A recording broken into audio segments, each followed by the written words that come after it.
Hey everybody, it's Chainsaw Reacts. It's Sunday. You know what that means. Of course, it means here continuing the journey of Ben 10 Reboot. This is Season 1, Episode 23 and 24. Of course, as you guys know, 2 episodes per video. I'm interested to see what happens here because I'm hopeful that the last video, which we took a week off last week in terms of D23. It was crazy last week, D23, so I took a break from Ben 10 Reboot and Batman Brave and the Bold last weekend. But episodes 21 and 22 were better than the previous 2, which were, that was rough. But now we're past the halfway point of season 1, because I believe there's 40 episodes in total for season 1, so we're getting closer and closer to where we're going to start seeing, from what you guys have said, start seeing some actual storytelling, right? Instead of like one-off random episodes that really don't interconnect and really matter to anything else moving forward that I've seen so far. I could be wrong, maybe something does connect that I haven't seen yet, but I've been hearing that you have to get past a lot of season 1 to start getting to the stuff that you are here for in terms of the storytelling, characters, all this stuff. So I'm hopeful that these 2 episodes are like the last 2, which one of them wasn't the best with that new character, whatever, trying to like be a hero, but he's a fake hero and all that stuff. But at least the second episode was better in terms of those 2 episodes back to back. So I'm hopeful here that at least one episode will be overall decent. And hopefully the second one will also be the same way, but, you know, as long as I get one decent episode, I'll push through or whatever, because they're only 11 minutes long, so it's not really that bad. But anyways, done rambling. Let's dive into it now, guys. So check out these 2 episodes and see what they show us. Let's go. Wait, you gotta break that tree, because that's gonna hit it when he lets it back. Persevere. You should move the rust bucket, but... Like some of the chefs you'll meet today at Yum Yum Yum Fest. Blood pudding? What? Weird earth. Weirdest. I win. It's a competition, I'm guessing. Best taster equals me. Oh boy, did you kids tire yourselves out? Wait, what? We became what we are through lifetimes of experience. Mine with Wait. samurai influence. That's Zuko actor. Yeah, from Avatar. Whoa.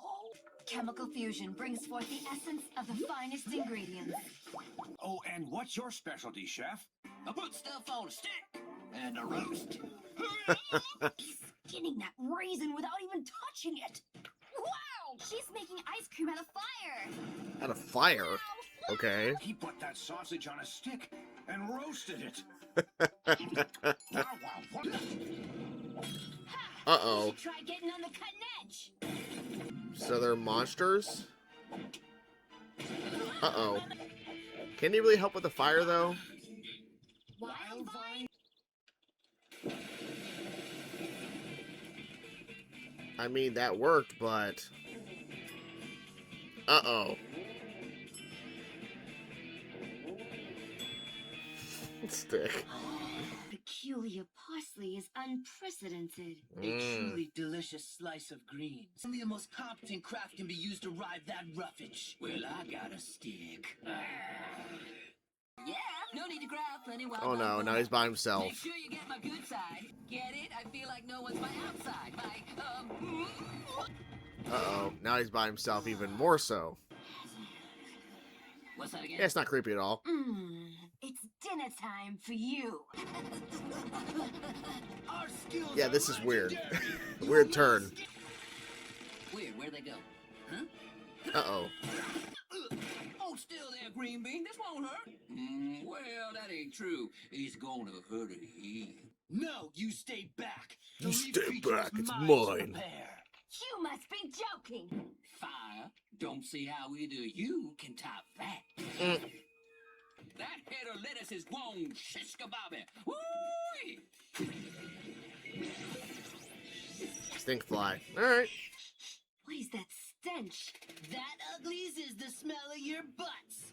About to get booted. You like my smell? That's not good. Foot freezer? He is the plant creature. Nope. Nope. He's mine. Come on, Skew. Skew. Exactly, he can break out. You guys argue as much as those chefs back at the... Well, it's them, dude. No one cooks my goose. Oh. Yeah, exactly. Tommy, are you guys even No, they ate too much cheese. Water park, maybe? I was right. It's kind of crazy how I guessed that really quick. It's a long line. How did you... Don't worry about it. You used the watch. Of course you did. Here, Yeah. lying beater. Well- How does accelerate look in a bathing suit? Hey, it's Frida. We Frida? just met this morning. Oh. Wait, what? Wait, is this an episode I missed? Okay, it's not an episode. It's just showing all the times they've ran into her. The one with the cute cap?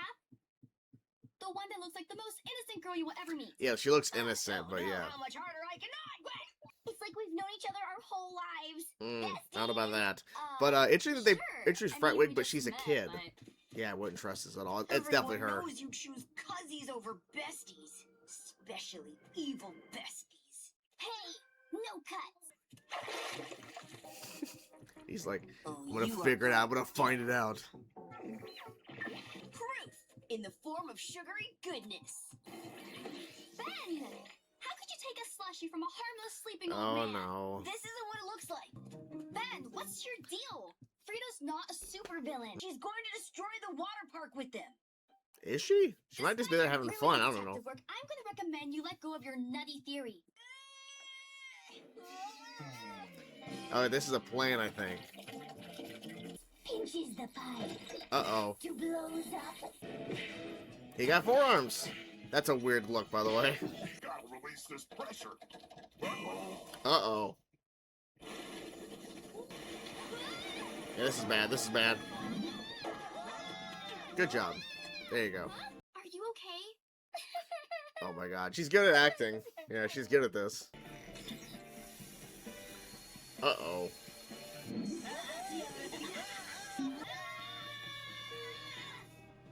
What's her point of, like, messing with people's, like, fun at the park? Yeah, I'm not sure what she's trying to do here. You're a wigzle. A Wigzle, okay. Uh-oh. Damn! Let's try redirecting. All right, that's enough. Oh, throwing him for out. you. Mm. Huh? Hey, it wasn't me. It was her. I'm not sure that I do. It's not your fault your cousin is a weirdo. Can't choose your family. Mm. Huh? I said I'm sorry. Splash jail. How many more times? No one wears a swim cap unless they're in the Olympics or 85 years old. I'm so sorry I didn't stick up for you. Exactly. Ha! You're too late. Build-up will destroy this park. What's the point of this, though? And in 60 seconds, the build-up will be enough to decimate the entire city. Look at these slow transformations these 2 episodes here. Watch it, Ben. You missed her, hot pants. Making her You'll have walk to try in the air. harder. Keep it up, Ben. Stop it. Mm. Keep it up, Ben. Why did I pick the fire guy for the water park? Yeah, why? Have to give her the old spin ball. Oh, nice.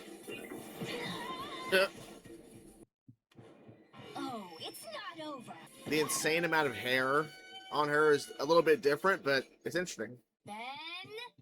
Talk about a bad hair day. Ugh.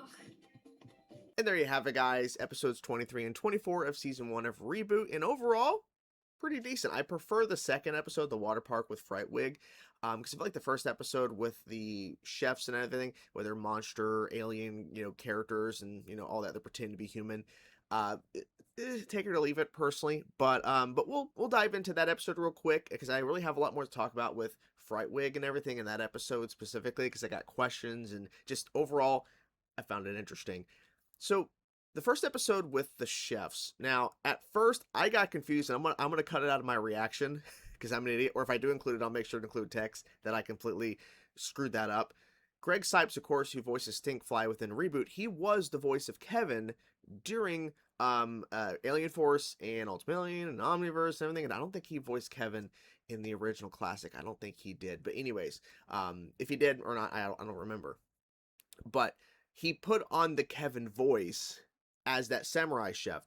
I thought it sounded like Dante, who is the voice actor for Zuko in the original Avatar: Last Airbender. Like, the voice sounded very, very similar. I'm like, is that Zuko from Avatar? No, it's Greg Sipes, who also voiced Stinkfly in that episode with the chefs and everything. He put on his Kevin voice, basically, with a slight change, but it was Kevin, basically, as the samurai chef. But I messed that up completely. I was like, oh my god, is that Dante? Is that Zuko? No, it was not. So I screwed that up. But the reveal that the chefs are actually these alien monsters, whatever, they have the samurai guy, you have the scientist, like experimenting on different kinds of food and all that, and creating new kinds of food, and then you have this one just very basic redneck kind of chef who just puts things on sticks and fries them, or cooks them. I don't know. It's just a weird episode, and I really feel like it just didn't really add anything. Like, obviously, we're seeing Ben and Gwen making everything a competition, which makes sense for them to be young and they're constantly trying to outdo each other. And Max, of course, being around a lot of weird, just strange food, that makes a lot of sense for that character, for him. But there really wasn't a lot of that besides the opening of the episode. And then the rest of it was about these three chefs that were actually these alien creatures that are trying to now capture Ben, because they realize at a certain point, oh wait, he's this Wildvine character, he's also the Stinkfly, like he's changing to different aliens, so they're gonna, I guess, cook him. But how can they verify that once they cook him as an alien, whatever alien he ends up staying as, is he actually going to stay, or is he going to turn back into Ben during the middle of cooking? Just a question I had. I don't know if they thought that through. Probably not. Obviously, we're not getting to that point, but still. just an odd episode. But, take it or leave it, as I said. But it could have been a lot better, because honestly, once he hit them once with his stink from Stinkfly on like the fire, and then they all flew into the river, it was very easy to defeat all three of them at once. It just felt like we were just kind of rushing to an end, and that was just kind of unfortunate. But it is what it is. It wasn't really overall a good episode. It wasn't bad, though. Thankfully, it wasn't bad, but whatever. So the next episode, the water park with Frightwig. Almost forgot the name.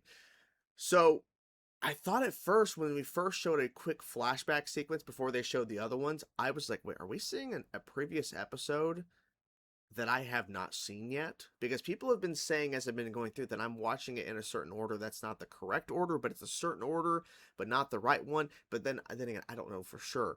But like, then it started showing other flashbacks. And I'm like, okay, well, this is revealing that this is Frightwig, but this is not like flashbacks to other episodes, as far as I'm aware of her appearing. I think it was just implying that Ben has run into her quite a bit, and this is her at a water park, pretending to be Frida, or whatever her name is, being friends with Gwen. Gwen, of course, kept, defending her, and every time Ben tried to stop her and stop her plans, for some reason she wanted to destroy the park. Why destroy the water park? I have no clue. I don't understand it. They never explain it. She just wants to destroy the water park. I don't know. I guess because she's a villain. But what I found most interesting is two things. Well, actually, technically three things. One, and I'll go through them individually here, but the three things are this. One, she has no connection to Zombozo. Like, as far as right now, we have no connection to Zombozo. Very interesting. Number two, she's a kid. She's basically the same age as Ben and Gwen. She's not like an adult like Zombozo, or like, I know Zombozo is not an adult, like he's an entity or some sort of being, but still, she's a kid. And number three, the extension, like the amount of tendrils and hair that she actually has, like the tentacles or whatever, like especially in the third act, which is crazy to call a third act of 11-minute episode, but like in the big reveal where she's like rising up and she's like basically floating with all the tentacles and everything around her. The design's pretty cool, and especially when she was coming over the mountain area for a moment, like just like the amount of them, I think the design's pretty cool. I think it's really cool that there's like way more tentacles, and she's like seems more dangerous. Obviously, with her being a kid, she's smaller, so like basically the tentacles are her way of kind of like, it reminds me of Dr. Octopus from Spider-Man. The idea of like the arms are causing him to float and everything, and he seems more intimidating because of the mass of him is bigger now because of the actual arms. The same kind of concept here. So, first thing, no connection to Zombozo. That's very interesting to me, because we know her as a sidekick to Zombozo. Now, obviously, in Classic, we saw her return with the other henchmen of Zombozo without Zombozo later on in Classic. And, of course, we've seen, like, very few times this character. in terms of like the original continuity of the 4 shows. But here, she's just a kid around the same age or the same age of both Ben and Gwen, and she's just a villain, a kid villain. Don't know. They never said that she was not a kid, so my assumption is she's a child, but she has no connection to Zombozo. Very interesting, because normally that is like traditionally that is the connection. She is connected and working with him. And I didn't even think about the fact that when Zombozo was introduced early in season 1 here, there was no I don't think any of his sidekicks were around. I don't think, not that I can remember, but she wasn't there. But now here she is on her own, just doing whatever she wants to do. Number 2, she's a kid. I found that very interesting too, but I'd also think it helped with the story they were telling here, where she's befriended, and I still do not like that word, befriended, because it just sounds like to me you're not you're not becoming a friend of somebody. Like, I know it's like abbreviating becoming a friend, befriending. Like, it just feels like you're not, like, you're dissociating with a friend. Like, you're no longer their friend. You've befriended them. I don't know. Just never really liked that word. Anyways, I'm getting sidetracked. But she becomes friends with Gwen at the park. And then that is causing Gwen to side with her, because she's like, well, Ben, I saw you steal that guy's slushie or whatever. No. She was taking it. She was taking it from him, but then he stopped her right as the old man noticed, and then that's when the worker there noticed, Gwen noticed. It's only when he grabbed it away from the tentacle that was, of course, Knife Fright. Is it Knife Fright? No, it's not Knife Fright. I'm losing the name of the character. Hold on a second. Pull this up. My God, my phone. Frightwig. Sorry, my brain is just fried. But Frightwig. And then, of course, throughout the rest of the episode, she's, like, trying to, like, destroy shit, destroy rides, and he's stopping it. There's the water guns, trying to stop that from, like, where the hot water or whatever, boiling water. All that, and then, of course, the big reveal, and then that's where all the giant tentacles come out, and she's, like, floating and all this shit. It's a pretty cool reveal. It's a pretty cool, like, design choice of, like, having her float and make her seem like a gigantic force. And she seemed like she was, but it was also at the same time her having fun. Like, she captured Gwen, making her pick her nose, making her walk in the air. It's funny, right? But it's also intimidating, because this is, yeah, it's a kid, but that's a massive force. Those tentacles have a mind of their own, basically, in a way. It's pretty crazy. Pretty crazy. Now, once again, why the water park? Why destroy? I think she might have been there to, I think she probably was following Ben and Gwen. That's my guess.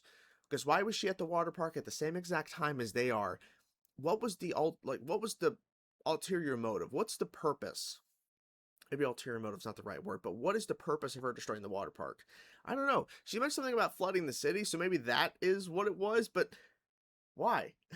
Because I'm thinking at first, she here just to have fun? No, she wasn't here to have fun. But yeah. So anyways, overall, these 2 episodes were either decent to pretty solid, and I think the second episode to me was a solid episode with Frightwig, and the first episode with the chefs, take it or leave it. But it is what it is. Thankfully, I didn't walk out of these 2 episodes and going, this is terrible. Like, because trust me, two videos back with those ones, like with the what was it, gnomes or something? I don't think they were gnomes. Whatever I don't even know what they were. Goblins, or goblins in the park or whatever. Those 2 episodes and whatever I forgot the other one was. Not good. Not good. So, anyways, I'm glad that I came out of this in a better mood and not feeling like ugh. So, anyways, what did you guys think of the episodes? Let me know your thoughts in the comments below. Talk to you guys soon. Peace out.